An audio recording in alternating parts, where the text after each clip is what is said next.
haven't seen you for a while. I've seen you earlier today. We haven't been well, so we've got a bit behind with the review. So I'm desperately going to scrabble around and try and remember. Well, I've got a few notes here. So we're looking at House of the Dragon 7, 8 and 9. We're not going to give a blow-by-blow account of everything that's happened. Just suffice it to say, it's so... Visceral. Ooh, that's a good word. It's so dark. It's It's dark. It's so layered. So many machinations. Oh my God, the acting. Corridors of power. The acting is faultless. Isn't it? In There every is single not department. a single weak, whether it's the tiniest, the smallest of characters to the biggest. It is a phenomenally directed, I say it every week, the lighting. Though sometimes it's a bit of a challenge. Well, I was going to say episode 7 came in for a bit of stick. This is the episode that yeah. started with the funeral of Matt Smith, Damon's wife, who got incinerated in a sort of act of suicide. A lot of people complained about how dark it was. I mean, I felt they were going for a sense of well, at some points we were like, gloom. we can't hear it, we can't see it, but we forgave it because Yeah. we knew that they were just trying to do something different. And they got a little bit carried away in probably their own bubble. But yeah, I mean, at the beginning of the episode, what did you think of the way in which Rhaenyra and Daemon, so Matt Smith and the Queen, they kind of got together on a beach on the day of his wife's my funeral? problem with It was a these bit sex naughty, scenes isn't it? are, I'm like, oh, you wouldn't take your top off. Oh, you wouldn't take your boots off. Who would strip naked And then find the hull of under a boat. the hull of a boat Yeah. when anybody could see you? And I really wish there was more scrubbling underneath petticoats. What do you mean, more sand in gussets? Well, it's just that it takes me away from the drama because I'm thinking nobody would do that.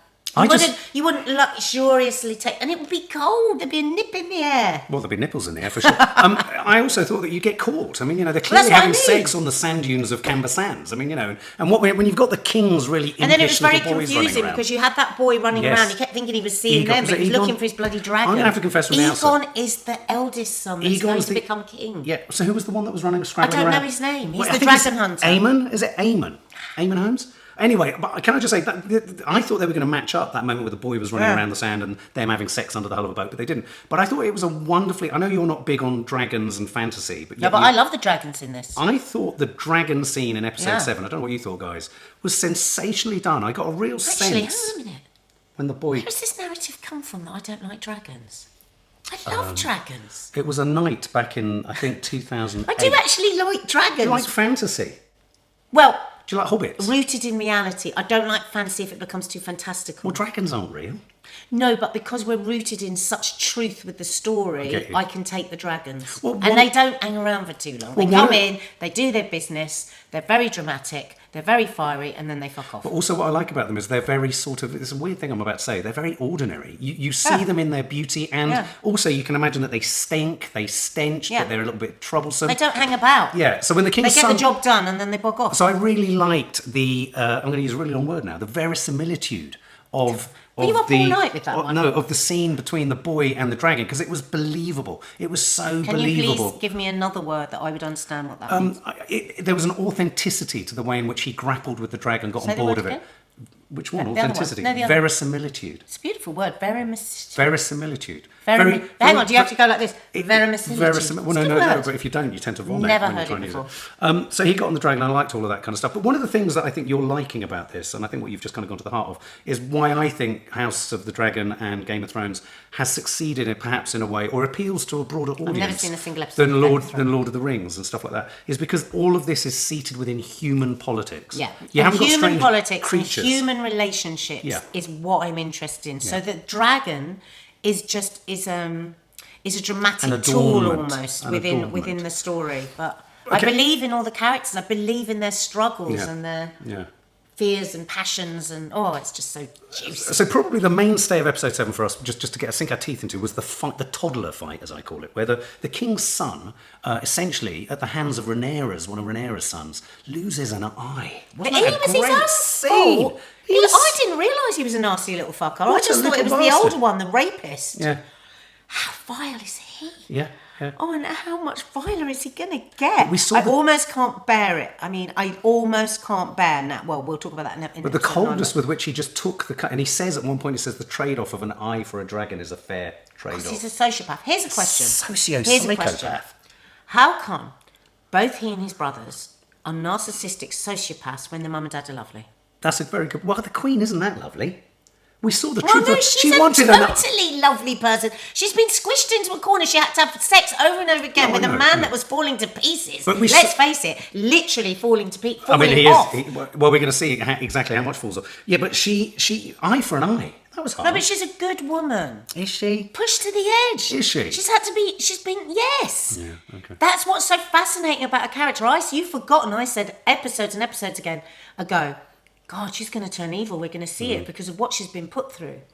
But these two are born evil. Anyway, well, by the end of episode 7, Rhaenyra and Daemon... Maybe they have too many nannies. They've got married. Maybe they have too many nannies. Yeah, maybe. So you've got I am joking. very, very, very ill king. You've got sort of... I think you've got evil lurking within the queen, despite herself. She's kind of like trying to survive. Rhaenyra and Daemon have got married, and then we enter into House of the Dragon number 8, which kind of kicked off with... I've got very confused with the whole, Rhaenys. You know Rhaenys, the one played by Eve Best, who was essentially the king's sister, who should have inherited the throne. Her character is bubbling away in the background, isn't she? You know what I don't understand I like about this? her character. I think she's very good. She's fantastic. Eve Best, she's fantastic. But what I don't understand is, why did she think he should be the monarch? Because there was nothing in place at that point that a woman would take over. Because she was the next in line to the throne. No, but she was a woman. Yeah, right. I see what you mean. And that was never accepted that a woman would be. They had no queen before her. True. Yeah. So I do think but maybe that's why she's kind of accepted it. She's not there fighting for She says she has. It's eaten away in her guts. Anyway, to see the state of her guts. I got very confused. Is her partner, the wonderful guy with all the sort of blonde dreads? Mark, you've got to stop he getting died? confused about... No, he's gone off to war. Oh, he has gone off to war. I thought he died. I thought Because he's obsessed with the history books. Right, okay. Well, he's headed off. What did you think about the king never seeing Rhaenyra and Daemon get married? Or you haven't had No, but I did quite like the way that... Because Mark, every new episode we go into, Mark thinks we've missed a bit. And I said, no, they are not afraid to just brutally jump. Yeah, but you didn't like it when we lost characters. It was too much. No, but this is the style of the show and the right I've adjusted. Do you like all the new characters now? Yeah. So it took a moment just to readjust. Yeah, like sitting on a dragon. Well, listen, if it didn't, it would have meant you weren't invested in those characters in the first place. Obviously, in episode 8, we got more evidence that Aegon the Young is a nasty little fucker. He was obviously raping or sexually assaulting Diana, the little servant. I find that very, very, very, very, very, very upsetting. Very upsetting. The scene between the serving girl and the queen when she gives her the cup of tea again. Grooming and insisting. Oh, no, but hang on. I want to just linger a little over that scene. Because both actresses were extraordinary in it. The young girl playing the PTSD. I mean, I was with her. It's like we'd experienced it. She was just phenomenal. And then the queen, the loving queen, who is actually her, but she can still tap into that and find that where she needs to keep things calm. But she also gave us a bit of, she really did feel for this poor child because she knows how brutal this world of men that she lives in, and sex is such a currency and all of that. But then the pulling of herself together to get it done, the tea, the money. The line where she says to her, but of course, I believe you, other people may not. And then she drops the bag of gold into her hand. Now that moment when that actress takes the gold and has the tea, I could have sobbed. It's both her undoing and her making. I could have absolutely sobbed. As a woman, as a mother, that scene was just...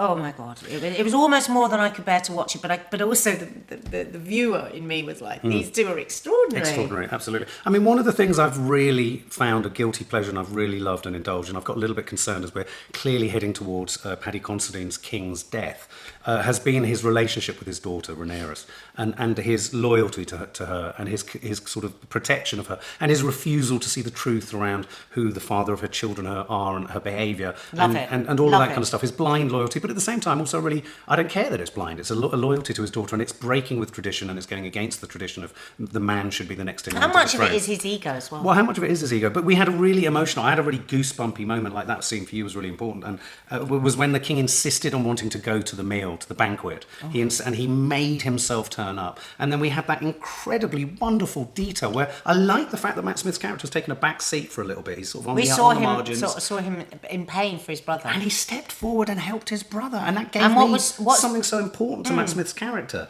But also, it's the real...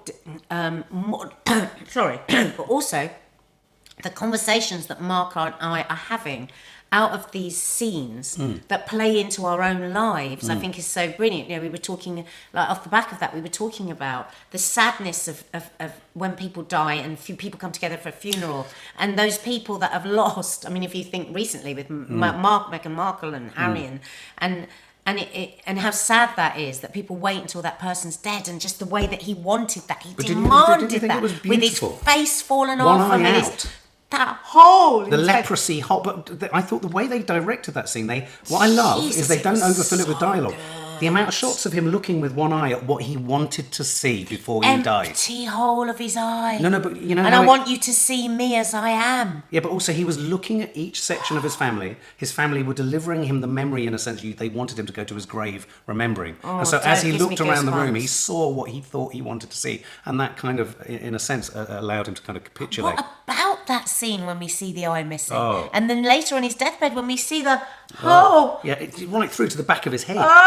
Oh, and let's not forget, episode 8, just towards the end. Can that actually happen where you would lose an eye right to the back of your I mean, it head? looked like it had eaten away at his brain. I mean, my God. And let's not forget, Matt Smith, we had possibly one of the most sensational head-severing shots ever as Rhaenys's brother-in-law. Is there anything as sharp enough to do that? Yeah, Targaryen steel. Is it Targaryen steel? Is that what it's called, or is it something else? But what about how he didn't take his tongue out? He left his tongue, but sliced his head diagonally in half. You saw his went tongue from wobble. here. It was here. Yeah.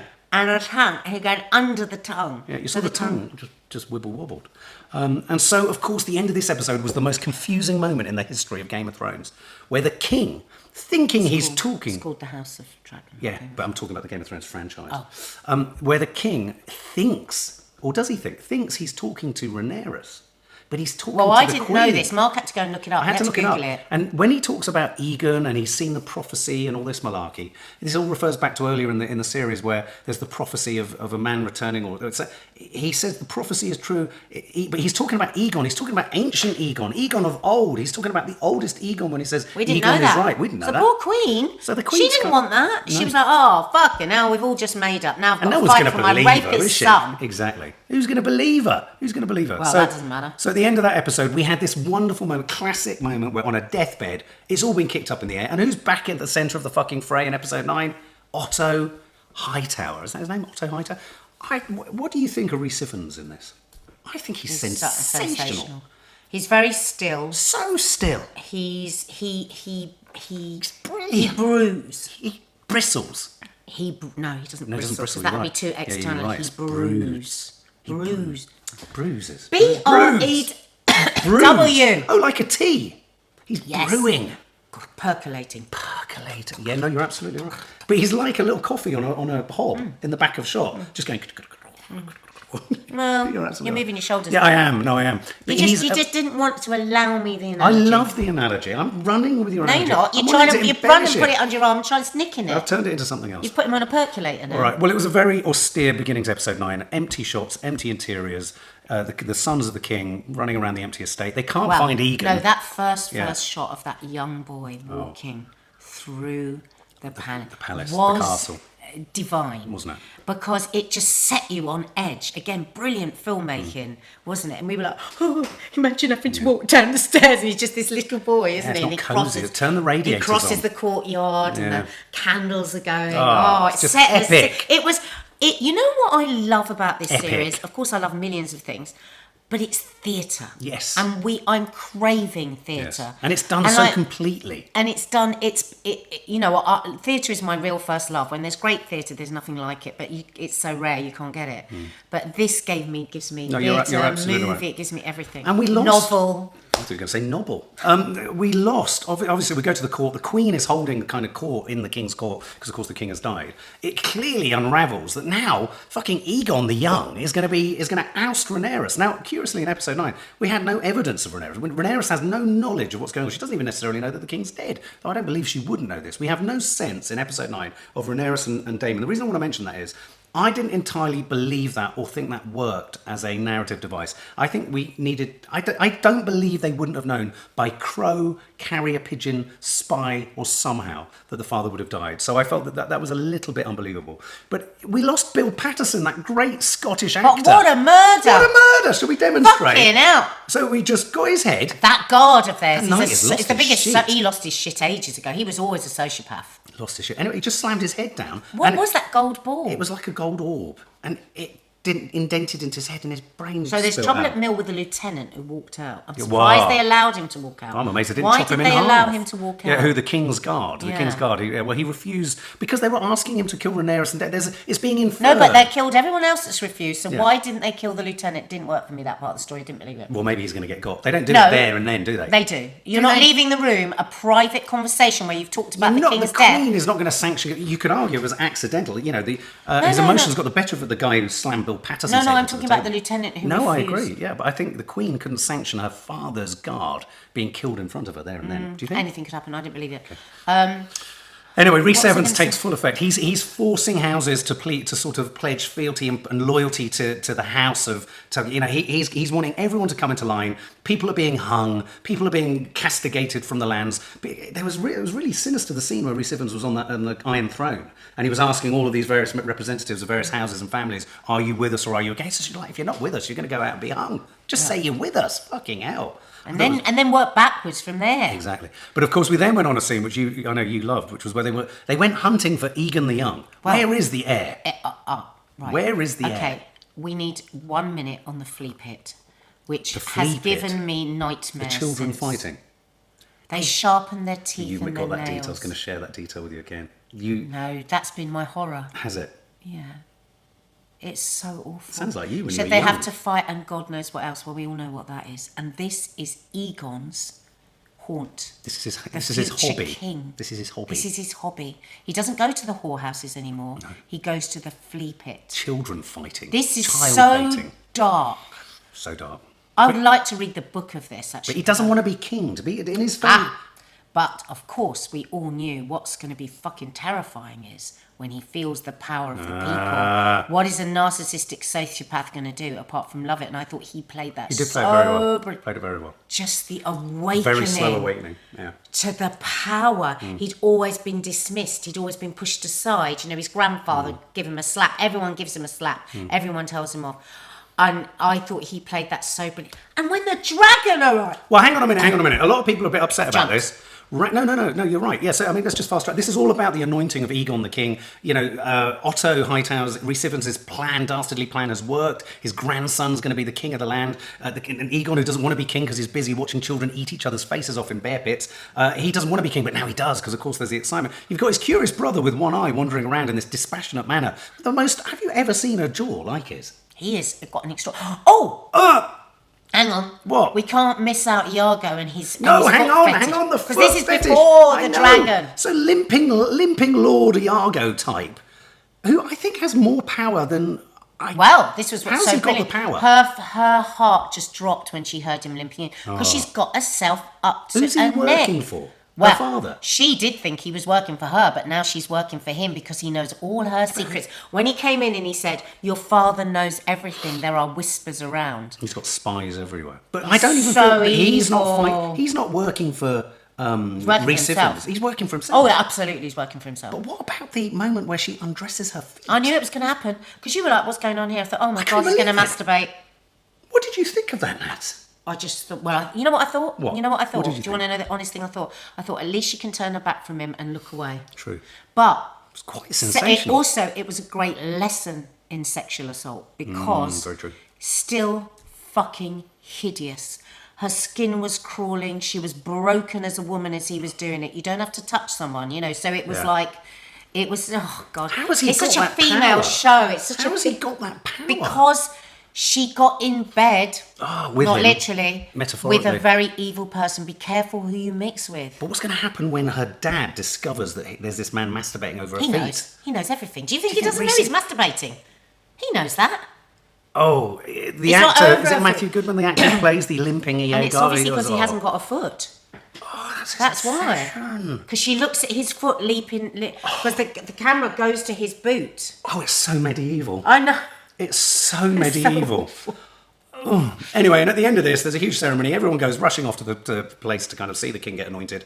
And then this curious moment where Rhaenys, Eve Best's character, who should have been queen, you could argue, I love her. She comes out from underneath the building on a dragon. Why are people annoyed? Because they wonder why she didn't make the act of firing them all away. Now, in her defence, Eve Best, the actress, has come out with a very strong explanation. Because lots of people have really been... Why do you think she didn't take him out there and then? I've thought about this a lot Why when I'm didn't she take washing him up, out? when I'm doing cooking the I dinner. can tell by the way you clench your buttocks. I think she has transcended these monsters, a bit like our government. She's transcended it. She's gone to a place. They're speaking of an actress. That's exactly Eve Best's explanation. She's above this. She went and she's above but this. Like, what did I say earlier? This is such a female, and she's shown her female power. That's She exactly goes, I could what she have said. wiped you all out. Guess what? I'm not. I chose not to.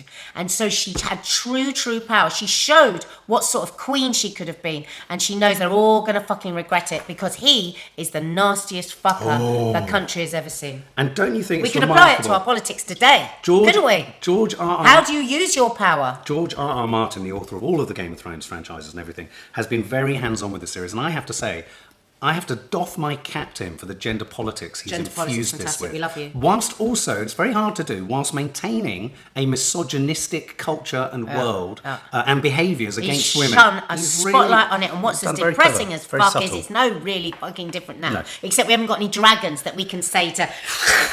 So I'm looking forward to Eve Best. I think she's going to head off. Anyway, I'm sure next episode... What did she say, Eve Best, then? Well, she said precisely that. She said, I chose not to. I chose not to sink to your level of destruction. I am going to go away, and I'm going to go... I think she's going to inform Rhaenyra. She has compassion. She has humanity. She is not sullied by the same I don't ambitions. believe she's going to inform Rhaenyra for any passion. She killed both her children. No way. Her children were her life. She didn't get to be queen, and she poured everything into her children. If anything, she's going to go away and gather herself, because she's shown them to fear her, and she could still fight for the throne. What a dragon. What a show. What a show. For more film and family fun, don't forget to click the subscribe button and make sure to click the bell to never miss an update.